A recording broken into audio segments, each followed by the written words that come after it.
name is Brenda McGarvey. I'm with Unity Hospice, and we are here today with Robert Rankin and also his wife, Gert Rankin. Today is Thursday, October 9th, 2015, and we are in Elgin, Illinois. And the purpose of the interview today is to record the veteran experience of Robert Rankin. Could you give us your full name, Robert? Yeah, Robert Gene, G-E-N-E, Rankin. And what's your date of birth? 1/21/23. I'm an old goat. And what branch of service did you serve In in? the Navy. What was your highest rank that you attained? My highest rank, a motor machinist, mate, first class. And what war or conflict did you serve during? World War II. All right, we're going to get started with a little bit of biographical details, information about you prior to the military. Where were you born? In Marysville, Kansas. And your parents' names, what were their names? My mother's name was Gladys, and my dad's name was Taylor. And what were their occupations? Farmers. Just before the war, we were farming. And did you have any brothers or sisters? Yeah, I had a brother, What was his name? Charles. And did he serve in the military? No. All right. He did. He worked in a bomber plant in Omaha. So he supported the military. Yeah. And, Yes. oh, I'm sorry, did you have something to say with that? No. All right. So, how old were you when you entered the service? What did I do before I went into service? I was in high school. So you went into the military right from high school? Yes, well, a couple of months after. Couple months after? High school. Were you drafted or did you enlist? I enlisted. So why did you choose the Navy? Oh, mostly because I didn't want to be in the Army. We had some neighbors that were Army people, and Jimmy at Christmas, they was having a terrible time in the Army. Well, I understand there's a lot of recruiters for the Army, or the Army do a lot of recruiting for the other branches of service that way, so Yeah. You're not the first person that said that even today. So you enlisted in the Navy, mainly you didn't want to be in that combat situation where the front line getting shot at, it sounds like. So why did you enlist? Well, I knew if I didn't enlist, I'd get drafted Into the Army. into the Army. Yeah, that's right. And I sure didn't want that very bad. What did your family say when they had heard you enlisted? Had you talked to them prior to that? Let them know? Well, yes and no. My mother,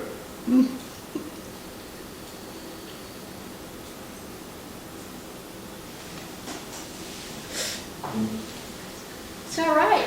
It's all right. Some of these are difficult memories, aren't they? that's for sure. It was hard for her to say goodbye to her son, I can imagine. Well, Mother was sick all while I was gone. 4 years she was real sick. Wasn't expected to live, but she pulled through. She was able to see you when you came home? Yeah, well, yes and no. I mean, She was very ill. yeah, she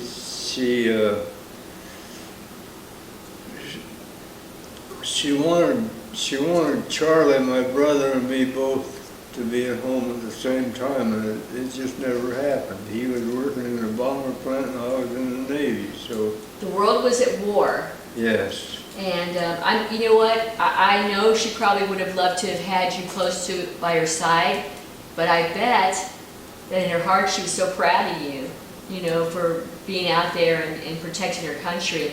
And it's probably difficult because you didn't have the ability to communicate as well. And you know what?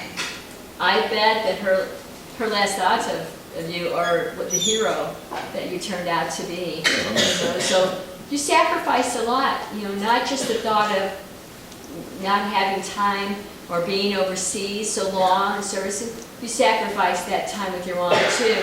And in my heart, that's what a real hero is, you know, and I'm sure it was hard to enlist in that situation, but you know, again, we are so proud of your service, and I'm sure that your mother in her heart, you know, you gave her those last memories as a son that was willing to serve their country, and we thank you so much for that.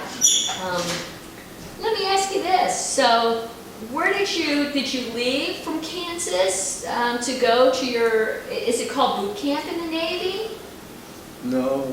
I was just born in Marysville, Kansas, and shortly after that we moved to Topeka, I guess it was. Topeka, Kansas. Yeah. And so where did you go for your boot camp or basic training? Great Lakes. So that was a long ride north then. Yeah.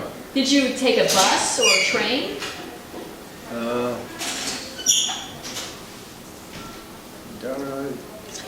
I think we took a bus. I can't remember for sure, but I think we took a bus. Well, let me ask you this question. So you went from civilian life, probably you did a lot of farming, is that right? Yeah, I like farming.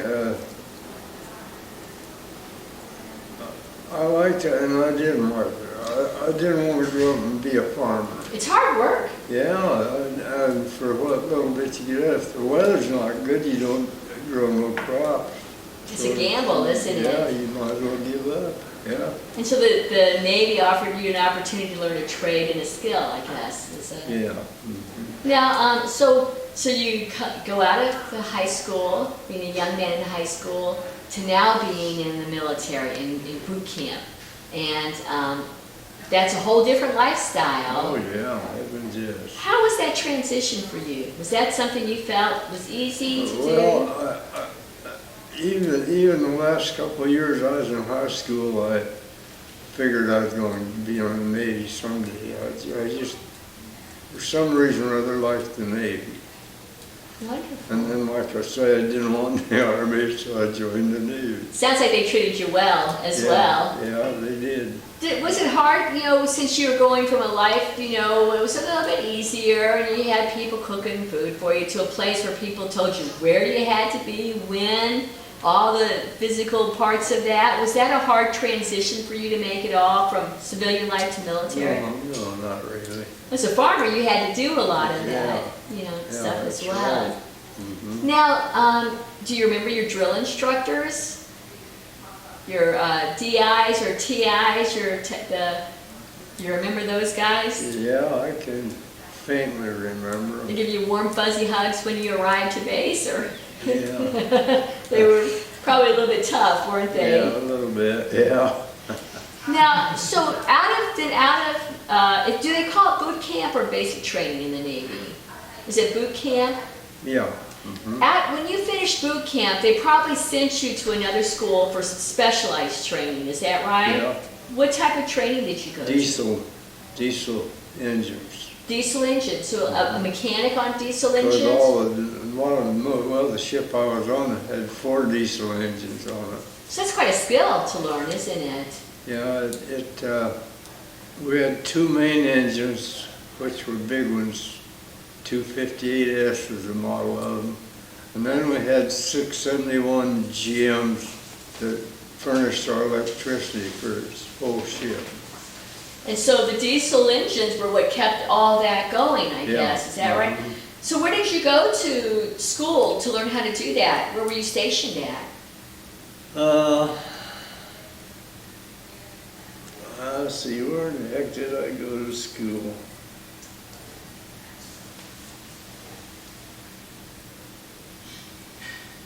I can't remember. That's all right.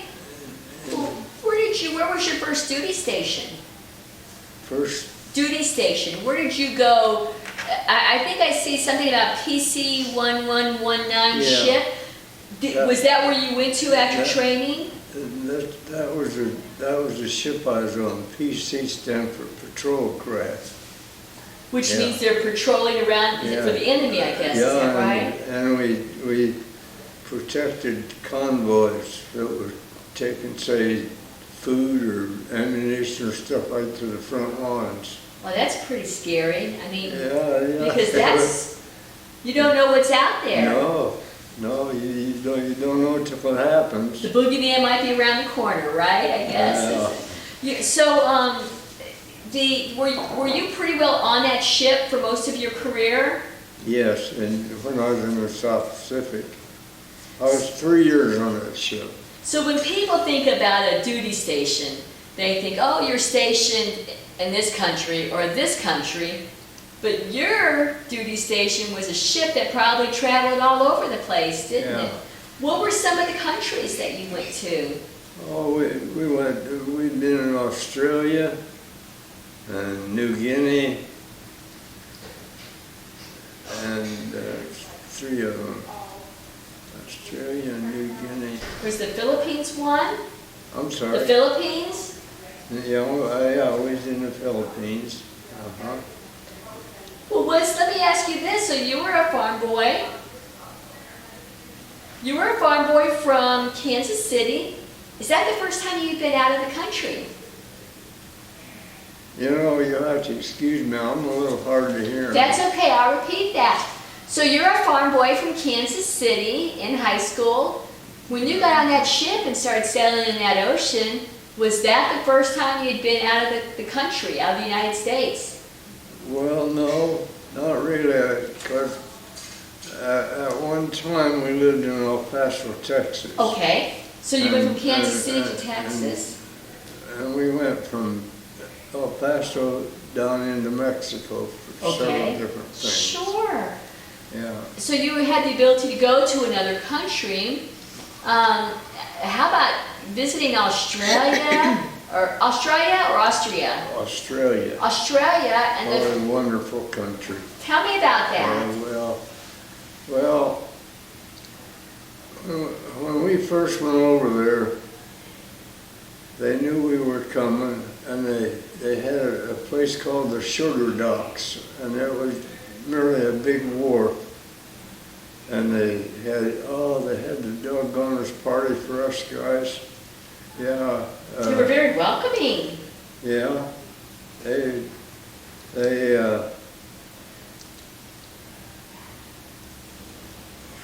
I'm trying to think. Well, we attended that party they had there at the Sugar Docks. And then after that, we was assigned to, well, we was already assigned to the ship, but after that, then we went to different close by places so we could escort the convoy.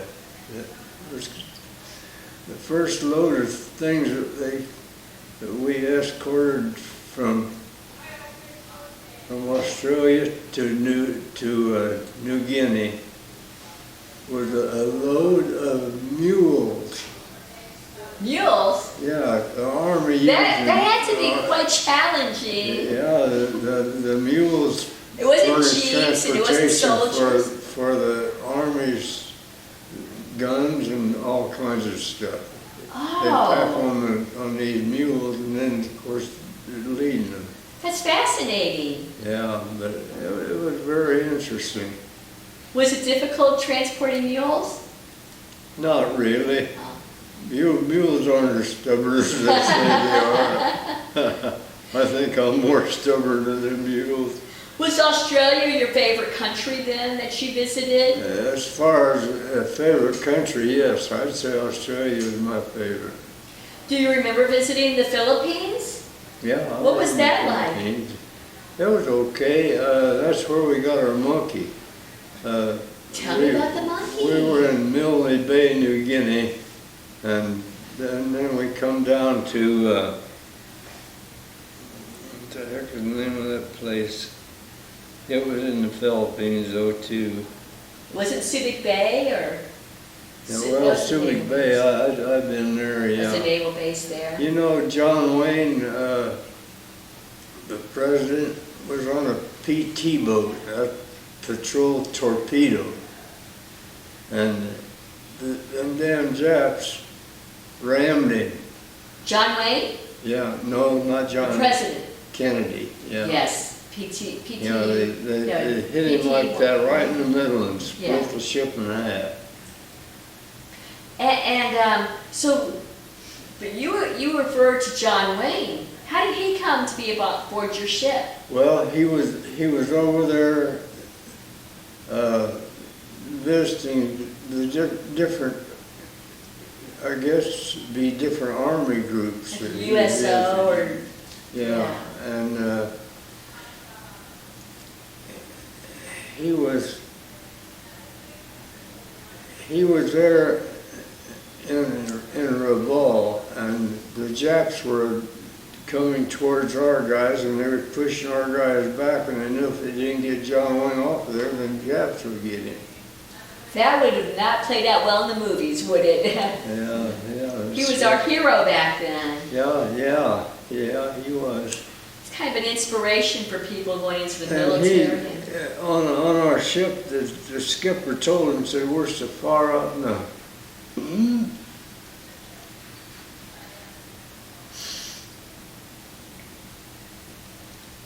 Those are some hard memories, aren't they? Yeah, Did you get to meet him? I'm sorry. Did you get to meet John Wayne? Oh, yeah. How big was the boat? It was 160 feet long and 45 feet wide. Well, Small that's not boat. very big, is it? No, that's not big at all. How amazing was it to have him on that ship with you? Was that kind of motivating or inspiring to have? Well, we had to get him off this island where the Japs were advancing toward him to save his life, really. That's amazing. So you guys, that must have been a wonderful experience having him on there. Yeah. Some good memories of the Duke, right? That's what we call Excuse him. me. The Duke. So now tell me about the monkey. So you had a monkey. Yeah, that little, I guess you mentioned a ringtail monkey. I guess that's what it was. Ringtails. When we were in a port in the Philippines, the people came out in rowboats or anything that would float to welcome us. So they were very happy you were there as well. They were people were very nice to all of us. But one Sunday morning, when everything was quiet, we was at anchor, and this, it's hard for me to remember. Take your time. But anyway,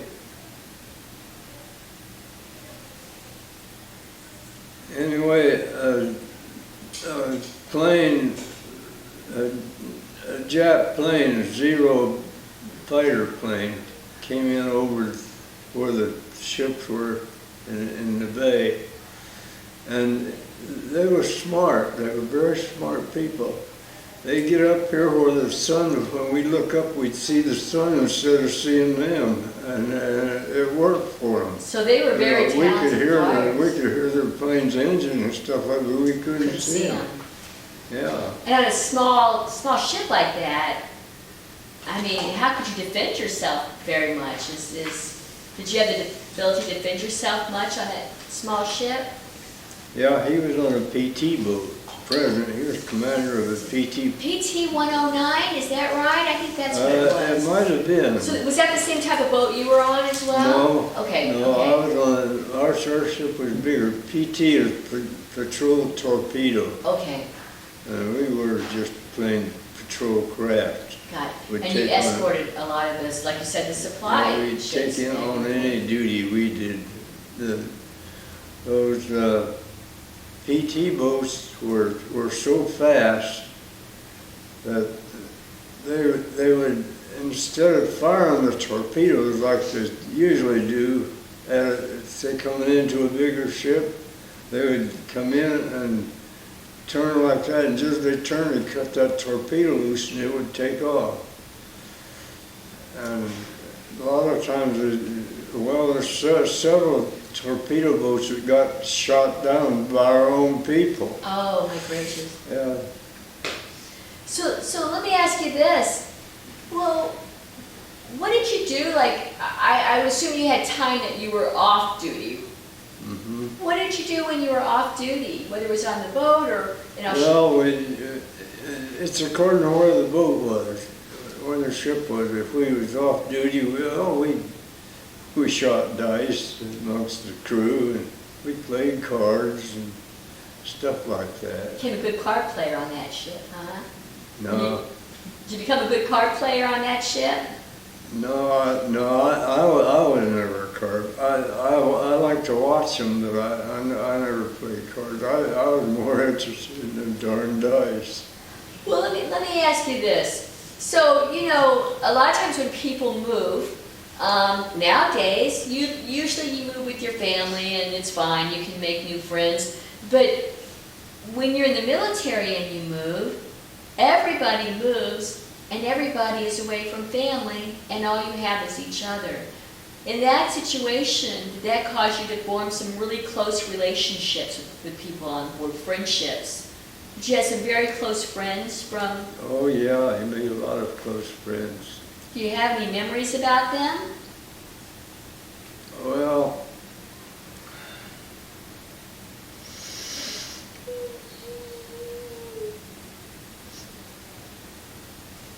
You have a good heart. Yeah. They must have been people that were very sorry, close to thank you. You know what? It's really an emotional, going back and remembering so many of those stories are very hard, I know. Yeah, And then was there somebody in I got such a tender heart. Well, that's a wonderful thing in a man, as far as I'm concerned, you know, and something to know about you is that you had, you know, a heart of gold and people you cared about and you loved very much. Yeah, And yeah, do you that's remember right. anybody in particular that you? Yeah, I do. He passed away some time ago, but him and I were real good buddies. We had a key to each other's locker on this ship, and if one of us got killed, it could take all the stuff out of the locker that belonged to him. So if I got bumped off, they'd take the stuff out of my locker. You know, and that's an experience a lot of people that don't serve in the military don't understand, you know, is to have that trust with somebody, you know, not only are you far away from home and you only have each other, but that's a trust that you put in that person that you care so much about, that they carry your information back home. But you both made it back home, right? Yeah. How yeah, wonderful is yeah. that? Oh,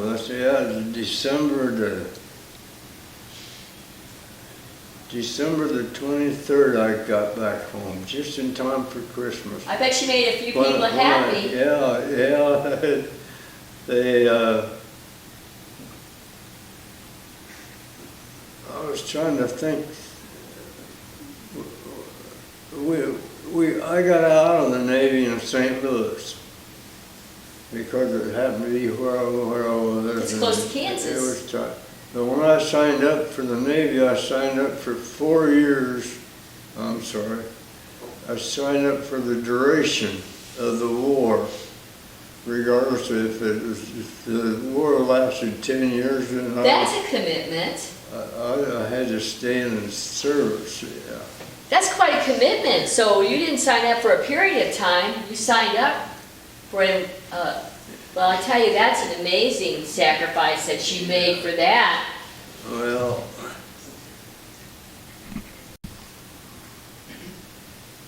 this monkey would come out of the mess hall and go up and sit on this edge of the life raft that was sitting with that, and it had been raining. And when he jumped from the deck up to where he usually sat, he just slipped on out in the ocean. We made several turns, we never did see him after. So, you know, you guys were in a place where, you know, you're lonely and you miss home. I bet that monkey probably was something that you cared He about. got to be friends with everybody, yeah. A monkey's like a dog. Once he knows you and he's your buddy, he'd do anything for you. Yeah. Gert, oh, go ahead, I'm so sorry.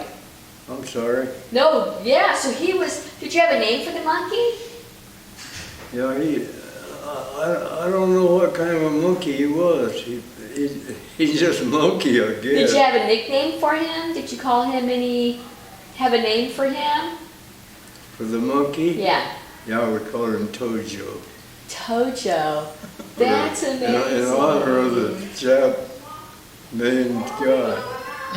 Well, how amazing though, again, to have something there that can help you guys, you know, like I said, a dog or a monkey or something that can help you through some of those hard times. Gert, you had a few stories you wanted to share with us as well? About the monkey or about laying down on the... Oh, I don't know, just what he told me. I wasn't there, but what he You had had some told good stories off camera, yeah. He said something about he wanted to lay down with the with bunks. the crew and were friendly with them. And he told a lot of stories about the movie stars and Oh, about John Wayne. John Wayne, John yeah. Wayne. So John Wayne didn't ask for special No, arrangements. no. He wanted to be right where you guys were Yeah. then. Boy, Yeah, he that's the guy we see in the movies, isn't it? So he was truly that type of a guy. That must have been an amazing experience. During those days, there was a lot of, movie stars and prominent people that would go out and visit, say, local camps or something like that. Like Bob Hope and Lucille Yeah, Ball Bob and Hope and- Jimmy Stewart and Yeah, all those all guys. those. And Yeah. Bob Hope has spent many years, yeah. last years of his yeah. life doing that. That's one guy I did not see all the while I was in the service. Well, I got to see him in the Philippines. Did you? So, yeah. So he missed you by a few years. Yeah, Now, so then you came back to St. Louis, and I assume that your family, well, let me ask you this, did you fly back, or did you take a ship back, or? When I came back Yeah. I spent 3 years in the South Pacific, and I came back on they got us a plane, but the plane had something wrong with it. It wouldn't take off, so we caught an Army transport that was coming back to the States, so we came back on a boat. Now, what harbor did you pull into? I'm sorry? What harbor did you pull into on that boat? Was it New York, or was it Oh no, we came to New Orleans. New Orleans? Yeah. That's Wonderful. where we wound up at. You didn't stop in and see New Orleans at all, or spend any time there, did you? Or you wanted to head straight home, I guess. Yeah. Now, so what was it like when you got home and you saw your family? Were they excited to see you? And Oh yeah, how long had it been? A few years? for 4 years. And so they were Almost 4 they were years. excited, and you got to see your mom. I know you said she had been ill, Yeah. and I'm sure she was very happy. The family was happy to have you around them. Let me ask you this: when you got out of the military, then you became a civilian, and your world must have been so much different because you were a young boy going into the military, and you traveled the world, and Yeah. now you're back home. Was it hard to adjust to be going back to being a civilian? No, not really. It wasn't that hard.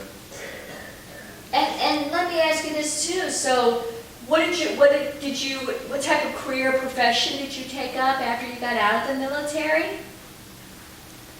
Well, let's see, what did I do? He went to diesel school. No, I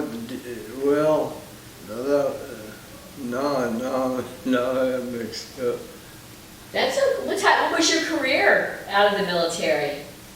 Well, yeah, I stayed with it. Eventually, I wound up as a specialist on fuel injection, which is the fuel injection pump is considered the heart of the diesel engine, and that's what I wound up. And I went into business for myself for 17 years before I retired. So it sounds like the Navy gave you an opportunity to be able to learn a skill you were able to put into use. Yeah, it helped, that's for sure. Have you had the ability, after you got out of the military, were you able to keep in contact with any of your friends? Yeah, the guys, when I left the ship, I was the last man of the original crew that was over there, and it's so darn hard for me to remember. Did you get to when you got out of the military, were you able to keep in contact with them? Just one or two guys is all. Everybody kind of seemed to go their own way when we got out of service. It was harder to communicate in those days, wasn't it? Hard to, well, some of the guys are a little smarter than I was. They got the guys' addresses and stuff like that when it was all together. I didn't do that. And it's not like it is now, where you just Google somebody's name and you find an address. When they were gone, it's very difficult to find where they went to, I would assume. Mm-hmm. Did you belong to any military organizations? No. Okay, all I right. never joined nothing. I never joined anything. Well, so you have had the experience of being in the military, experiencing war, and so did that change how you feel today about the military and war? Do you have any? No, I don't really think of anything like I try to forget it. Well, let me ask you this. If a young man or woman came to you today and said they were thinking about joining the military, would you have any words of advice for them? Well,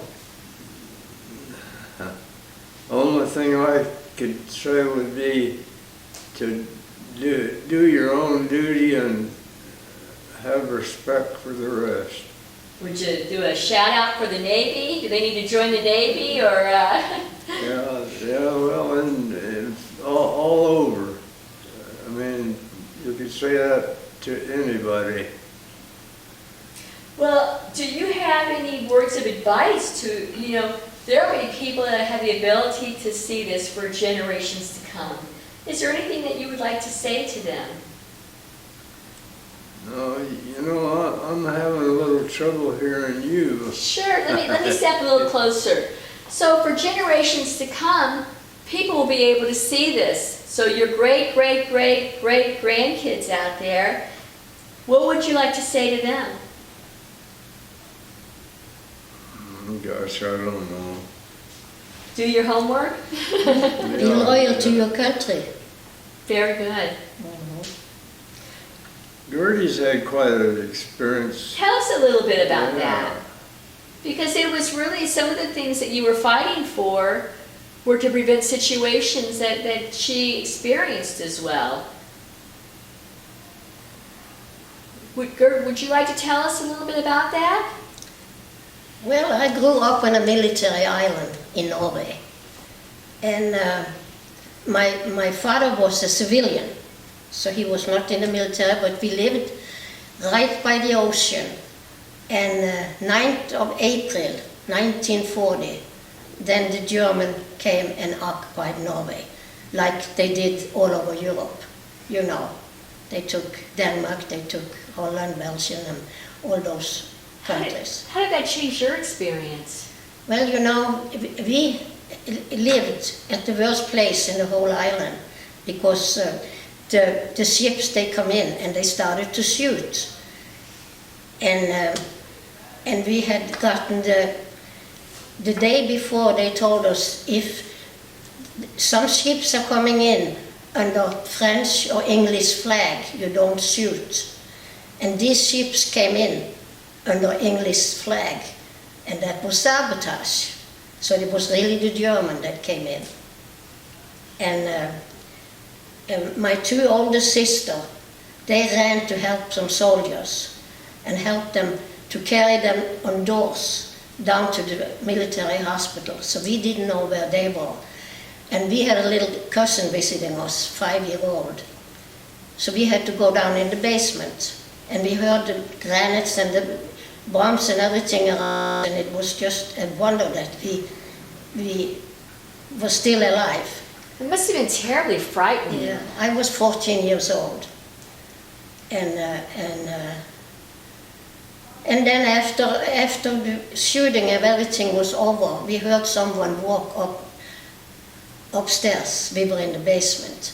And it was some soldiers, Norwegian soldiers, that they didn't think we were alive. And they were working at right closer to the ocean with the light. So they said they were safe too, but. And then, there was no more shooting, so we started to get with us some clothes and some food and started to walk. We were going off to my grandparents. They lived up in the country. But we came about halfway. It took us about 3/4 of an hour to walk to town. Kristiansand was the town. And we were stopped by the German, so we had to stay with our hands up, and they ransacked our bodies, and we were taking the prisoner. So you were in a POW camp for a period. How long was that? No, just for a few hours. For a few hours, because they asked us questions, and we didn't know where my 2 sisters were. That must have been But frightening. they were next door in the hospital, the military hospital. So let me ask you this. There were, in that experience, and I know that you had Norwegian soldiers that were there protecting you as well, and with this American Veteran Project, how did you feel to have somebody like Robert from a foreign country coming to... Yeah, it was good to see that he was fighting for his country. He's a little bit of a hero, isn't he? And for all of us, because, they were really fighting for Europe too. It was a world war. Yeah. We have a wonderful picture here of Robert in his Navy uniform and some of his awards as well. We used that picture for Halloween. It scared a lot of people. Oh, yeah. I don't know. I think you look pretty handsome in that picture. See, make sure we can get a good focus on that.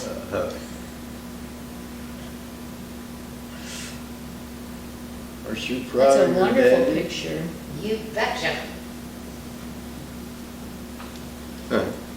Is there anything that we have not talked about that you would like to discuss more? Not that I know of. I try to forget as much as I can. Well, you know what? I think, you sacrificed enough, and now it's time for some more pleasant memories, isn't it? And on behalf of Unity Hospice, we just want to make sure that you know how proud we are of you and how grateful we are that you provided so much service to your country, especially in the times that you were fighting in, and the sacrifice you had to make leaving home. It took a lot of sacrifice to be able to do, not just saying I want to serve in the military, but to leave home for so many years. Yeah. Thank you for your service. Mhm.